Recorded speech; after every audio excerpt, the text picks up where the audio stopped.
ना तो भारत, ना ही यूरोप और ना ही अमेरिका। ईरान युद्ध के बीच सबसे बड़ा खिलाड़ी तो चीन बना बैठा है। चीन को मानना पड़ेगा कि उसने कई सारे महत्वपूर्ण क्षेत्र में ऐसी मजबूत आत्मनिर्भरता हासिल की है जहां अमेरिका जैसा देश भी चीन को टक्कर नहीं दे सकता। आज चीन को लेकर 2026 की स्थिति बहुत ही अलग है। Centre for a new American security ने खुलासा किया कि आज के तारीख में चीन के हथियार बनाने की जो आत्मनिर्भरता है वह अमेरिका से भी कहीं ज्यादा मजबूत बन गई। अब चीन के हथियार युद्ध में सिद्ध हो या ना हो, लेकिन चीन के हथियार बनाने की क्षमता अमेरिका से आगे निकल गई। और चीन की यह ताकत न केवल अमेरिका बल्कि भारत के लिए भी चिंता का विषय बन चुका है, क्योंकि भारत की सबसे बड़ी चिंता हथियार बनाने से कहीं ज्यादा उन हथियारों को बनाने में इस्तेमाल होने वाले मटेरियल्स, एलिमेंट या मेटल से जुड़ी है।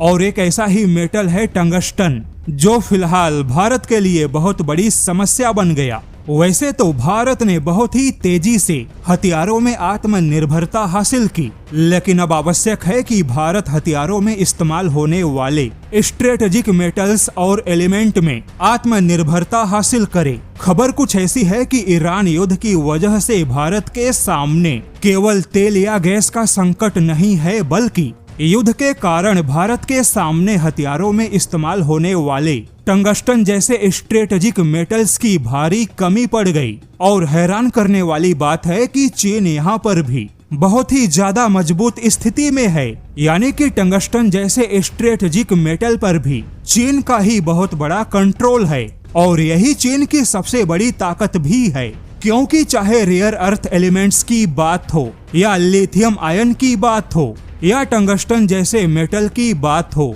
हर जगह पर चीन का ही दबदबा है। यानी कि चीन ने ऐसे तमाम चीजों में खुद को आत्मनिर्भर बनाया, क्योंकि जब दुनिया हथियार बनाने की दौड़ में शामिल थी तब 30 या 35 साल तक चीन ने हथियारों में इस्तेमाल होने वाले कच्चे माल के उत्पादन को प्राथमिकता दी। और आज चीन लगभग सभी प्रकार के कच्चे माल के उत्पादन में बहुत ही मजबूत स्थिति बना चुका है। और अब चाहे भारत हो या अमेरिका, हर किसी को चीन के इसी कच्चे माल की आवश्यकता है। लेकिन अब जैसे ही कोई भी संकट खड़ा होता है तो चीन सबसे पहले अपने ऐसे कच्चे माल के सप्लाई को रोक देता है। और एक बार फिर से चीन ने रेयर अर्थ एलिमेंट और टंगस्टन जैसे मेटल के सप्लाई को रोक दिया, जिससे कि अब यह मेटल बहुत ही ज्यादा महंगे हो गए। अब भारत के सामने समस्या है कि फिलहाल भारत के पास में टंगस्टन जैसे मेटल्स बहुत ही कम है। और अगर भारत को टंगस्टन नहीं मिला